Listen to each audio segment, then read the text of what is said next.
the second page here. Access Esports also making the climb up, and in fact going all the way northwards here with the plane, taking a south eastern to northwestern kind of approach, splitting this map evenly in half. We already see Farang taking advantage of that high tier loot zone, just spawning very close to that flight path by jumping straight onto it and completely almost unopposed there outside of one member of Expand really trying to run interference onto 2 Bad there, it looks like, as X-Roy tries to make his way into the blue zone now, spots out 2 Bad, tries to get knocked down, does get the knockdown. Can he get elimination? Yes, he does. That's good enough, my man. It's time to exfil. Yeah, it's just time to get out of this.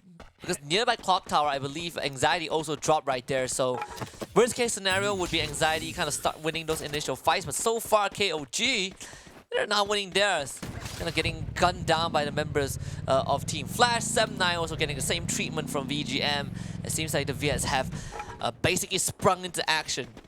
Yep, I mean, at the moment, VGM is they had been having a climb really throughout phase number 2, and so far has been good enough to keep themselves in 5th place.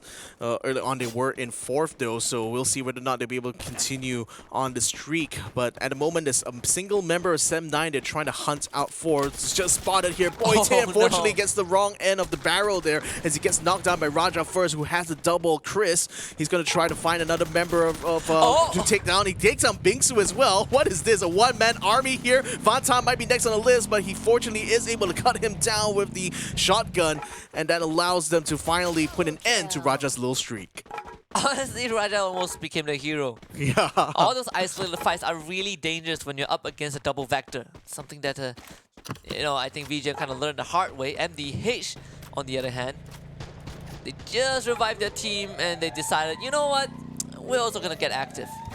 Taking on Dewa United in Cape Town. See if Dewa United, how they respond to this. MDH are very much coordinated, having that vehicle, but Dewa United, they are huddling inside this house and making sure that the spots are split. Venus, first one to go down, 1-for-1 trade thus far. Ren's providing a bit of backup, but it's forced back by MDH. Yeah, I mean, the thing is that the motorcycle is supposed to play more of a bait, but it looks like MDH is trying to use it to flank around Dewa, but now the plan is completely gone to the wall now as Dewa just fights him out in the open ground. They're already catching Nuke as well as another member of MDH now. Don't Cry is the last person kind of holding on here. No, actually, Rain is the last person still holding out here for Dewa United as he now runs into Nero, tries to knock him down here, spinning around underneath the cover of the Time Turner, but the glue walls prevent them from being able to run out of this situation here. So Rain takes an L, and Dewa gets relegated out of this round in 12th place. I try to fight Nero in a very tight ring, but Nero just wins it out. I think Rain didn't have the gun to kind of outgun Nero, at least in the cross-quarter combat. So unfortunately for Dewa United, catching up to top 6 will have to wait just a bit longer. In the meantime, when we look at across the map right now, first Raiders actually picking up some good points for themselves here, tied up with MDH as well in terms of points. Farang now, after being invaded a little bit by Expands, now is going to get invaded by Buffalo here from Heavy, who just made his way into the zone, the high tier loot zone. So he's probably looking to try to find a good sniper rifle for himself. And if he does, Farang might be facing a bit of pressure there because Buffalo can be pretty handy at taking those long-range engagements. He does need a bit of backup though, because I don't think Buffalo alone is going to be able to handle Farang by themselves. Now he's inside the loot zone, trying to see if he can find any good last-minute loot before inevitably having to face against Farang. But so far, this place looks very, very empty. Yeah, it does, but it's definitely not empty. Right here on screen, Axis and Team Flash about to kick off in a bit. Team Flash, they are down one man, so Axis, they're trying to push the pressure a bit, making sure the Team Flash does not have any room to breathe. The bonfire. 2 versus 1. The bonfire not healing Shin up enough. As also Yan been trying to turn the corner, but he just does not have health. Team Flash just gone with the win. Axis, massive, massive elimination. Yep, and Raph, I wonder what's he actually doing there? Just kind of like shooting the ground, looks like. Maybe trying to waste some ammunition for some reason. Nevertheless, they won out this fight pretty handily though, so Axis very much having control in this sector here. Now let's see whether or not they'll be able to continue on this momentum going down southwards, where first Raiders might be on a course right now to meet up with Expanse out in the open field here. King of Gamers may potentially become a backdoor to this situation, while we now witness this fight that's breaking out between Sem9 as well as VGM. Sem9 a little bit spread out here, while VGM mostly concentrated in that center. Boite and his teammate now teammates now rejoining him on the front here. Bingsu spots out Vickery, tries to keep him suppressed while his teammates come in now with the car as well. Vickery is going to be down for the count, will be eliminated as well by the Charge Buster, and they have control over Katulistiwa. And Sem9 thankfully are still in this game. Kind of a minor reset button for VGM. They did got off to a rough start, but able to revive the two fallen teammates and get a couple of kills for themselves definitely is a big boon.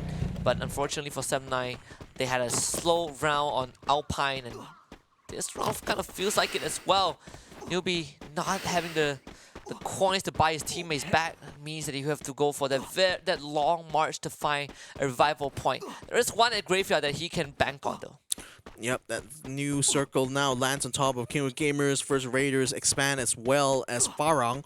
So they're already on the scene, and it seems like it's very much biased towards peak. We also have an airship just cutting across that new circle now, so that could be potential for some loot here on the way for First Raiders, Expand, or King of Gamers, depending on who actually wins out the battle in the middle now, as they're starting to congregate around this point. Axis, in the meantime, riding along with the blue wall here. Looks like they want to try to go towards inside here to maybe check out the revive point, because I think it's being summoned, and that actually is obviously everyone on the map right now, so they want to try to see if they can cut out another team from this final fight. King of Gamers in the meantime has already met up against Expand, and Exact meantime was the one who spots out the last member of Sem9, taking them out of the lobby in 10th place. Yeah, another slow round for Sem9. The downward spiral continues.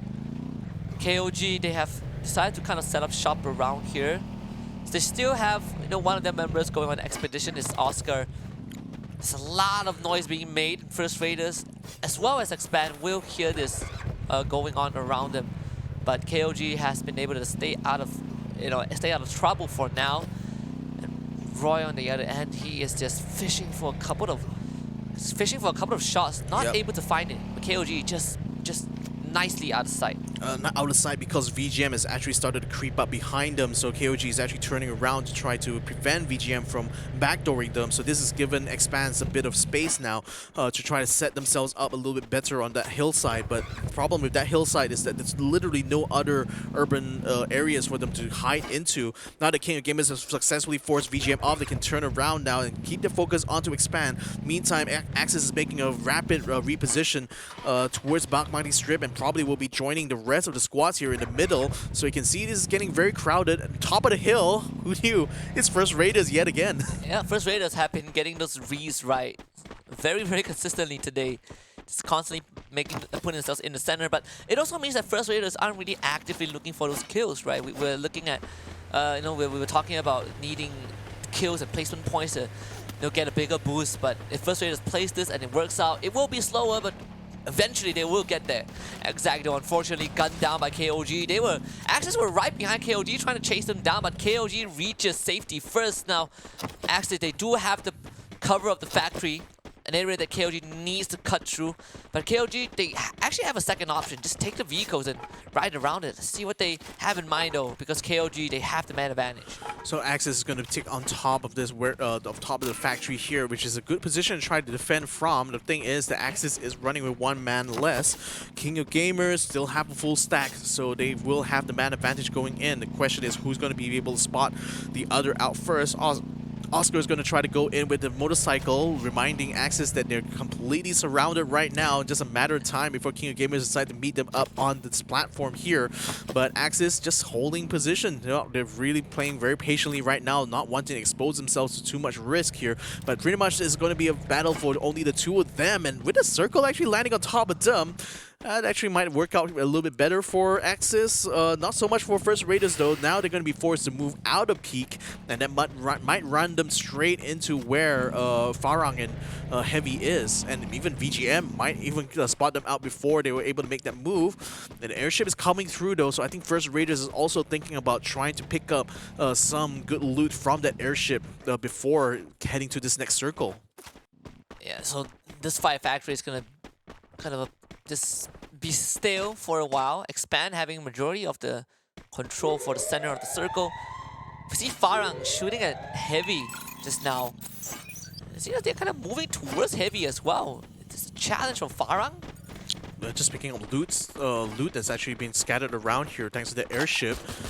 And that might inevitably land them straight into Farang's gun sight. Jembo's already starting to put some shots onto them, though. Onto another squad, it looks like, actually. Oh, they might have just spotted Heavy at that point there. So managed to flush them out as Heavy hears gunshots coming between Anxiety as well as MDH right now, who are locked in battle within this compound on the north of Pochinok.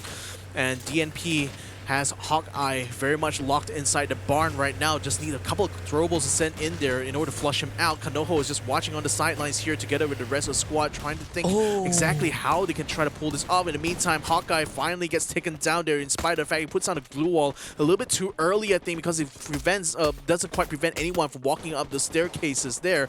Now MDH realizes they lost that man. They're just going to go ahead and revive him back with the buy point. But Heavy is also showing up the scene, so this is now turning into a three-way fight with MDH being the sandwich in the middle. Yeah, and a good glue wall nice just one. right on time to block that nade. Could have been devastating, but Heavy is fine. No, the nade didn't connect. They're gonna try and go for the rush. In fact, remake contact with a couple of MDH members. Don't cry. Good swing. Takes out Tom XD. Puts up the glue wall. Buys a bit of time. They need an elimination though. Don't cry. Is still holding on. The time turner just delaying this kill, but longer than it should have. And in the meantime, DNP has already gone down. Heavy continuing this push. Buffalo and Mina sustaining substantial damage, but not enough to cripple them as MDH slowly get overrun by Heavy. Buffalo down on the ground, courtesy of a third party from Anxiety, as Nero takes this opportunity to go the runway and sneak to safety. Buffalo taken out by Kanoho. Heavy down to just 2 members. I'm kind of worried about Nero right there because the thing is that the blue zone can be very painful at this stage right now, but he's just risking it right now to use the buy point to bring back his teammates. So hopefully he'll be able to come out in time. B Gaming Esports in the meantime getting caught out by King of Gamers on the western side, so they will be eliminated in 9th place. Shomai continuing to try to bring a base of fire against Heavy as they move up along with the blue wall right now, and he's getting caught by a skill there, so he's going to be stuck in place for a little bit, waiting for it to wear off before he moves on. Unfortunately, the field is very wide open there for Heavy, whereas Anxiety already has a building for cover, so that's going to make it very hard for them to make this approach to this next circle. King of Gamers in the meantime finding MDH's last few members will wipe them out completely, so they are out in 8th place. Yeah, KOG also starting to move into the safe zone as well, and now it's Axis' turn to kind of push into Farang, who were in factory for the entire time. Extra! Wow! What a grenade launches shot to wipe out. They were united, but Axis, they're not out of the woods just yet. This factory might just be the graveyard. Anxiety pressuring both Farang and Axis from the high ground. You can see Flame, he's trying to find a way out, but gets sniped by Knight instead. KOG getting the last slab out of that one, as Axis have only Neptune left alive, trying to heal himself back up. Not spotted just yet, but that is going to come to an end. Jemba will just run him over with the bike. Then the Mix just send a message. Heavy in the meantime perish to the blue zone. Anxiety to follow as well. Axis somehow still alive. I thought Neptune was a roadkill, but apparently not. And now even gets a couple of free shots onto Oscar, but he has just alerted the entirety of KOG where he is. I mean, so no less amusing the fact that Jumbo keeps going for those 2-wheel kills, but unfortunately it's a little bit too close for comfort here, so he's the one going to get taken out. Neptune gets spotted by Osaka, so there's one good shot there to eliminate Axis in 3rd place. Now it's going to be between King of Gamers and Expand. Expand looking for another booyah, but unfortunately Shah is going to be found first by Knight77 as King of Gamers move up together with the glue walls. Now they're going to burn through the kit here. 2 more glue walls left. Osaka, well, he moves up to bring in the front closer and closer to Expand. Unfortunately, gonna get knocked down. Only Oscar is the last one left standing, and Expand uses his opportunity to swarm the entire front. Takes the second booyah for them today, and boy, that's gonna be a sweet one for them. Yeah, recovery is the term. Expand does it 2 rounds in a row. Oh, you love to see it, and I see Umi, at the corner. That is the one who put the entire team together. Followed them all the way to Bangkok as well for the World Series. Just a nice, lovely lady. Gave